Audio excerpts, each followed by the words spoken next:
ભરૂચ શહેરમાં એક ચોંકાવનારી ઘટના સામે આવી છે, જેમાં સ્કૂલમાં અભ્યાસ કરતી સગીર વયની વિદ્યાર્થીની સાથે સ્કૂલ વાનના ચાલકે વારંવાર દુષ્કર્મ આચર્યું હોવાના બનાવ અંગે ભરૂચના સી ડિવિઝન પોલીસ મથકમાં ફરિયાદ નોંધવામાં આવી હતી. હળદર ગામનો શાહરૂખ ગોહિલ નામનો વાન ચાલક વિદ્યાર્થીનીને સ્કૂલ લાવવા લઈ જવાના બહાને તેને અલગ અલગ જગ્યાએ લઈ જઈ દુષ્કર્મ આચરતો હતો.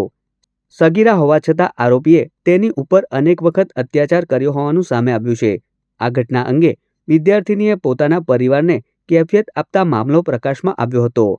પરિવાર દ્વારા તરત જ સી ડિવિઝન પોલીસ મથકમાં ફરિયાદ નોંધાવતા પોલીસે આરોપી વિરુદ્ધ અપહરણ, દુષ્કર્મ અને પોક્સો એક્ટ હેઠળ ગુનો દાખલ કર્યો હતો. આ સાથે જ પોલીસે ગણતરીના સમયમાં જ આરોપીની ધરપકડ કરી કાયદેસરની કાર્યવાહી હાથ ધરી છે. આરોપીએ સગીરાને લોભામણી લાલચ દ્વારા પ્રેમજાળમાં ફસાવી તેની સાથે દુષ્કર્મ આચર્યું હોવાનું પોલીસ તપાસમાં બહાર આવ્યું છે. ભોગ બનનારની માતાએ જે ફરિયાદ આપેલી એ અનુસંધાને સી ડિવિઝન પોલીસ સ્ટેશનમાં દુષ્કૃત્યની બીએનએસની અને આઈપીસીની વિવિધ કલમો હેઠળ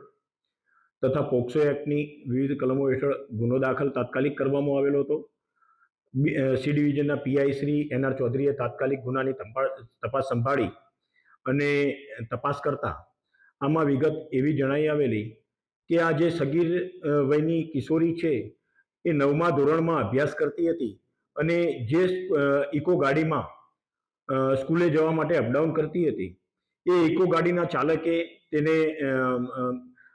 લોભામણી લાલચો આપીને એને પ્રેમજાળમાં ફસાવી હતી અને જુદી જુદી જગ્યાએ લઈ જઈને એની સાથે અવારનવાર દુષ્કૃત્ય કરેલું હતું એવું તપાસ દરમિયાન જણાઈ આવતા તાત્કાલિક ધોરણે તપાસ કરતા અમલદાર શ્રી ચૌધરીએ આ ઇકો ગાડીના ચાલક શાહરૂખ નામનો ઈસમ કે જે હળદર ગામનો છે અને 28 વર્ષની ઉંમર છે એ વ્યક્તિને તાત્કાલિક ગુનાના કામે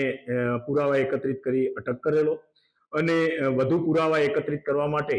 આરોપીને સમય મર્યાદામાં નામદાર કોર્ટમાં રજૂ કરી એના રિમાન્ડ મેળવવામાં આવેલા છે અને ગુનાની હાલની તપાસ ચાલુ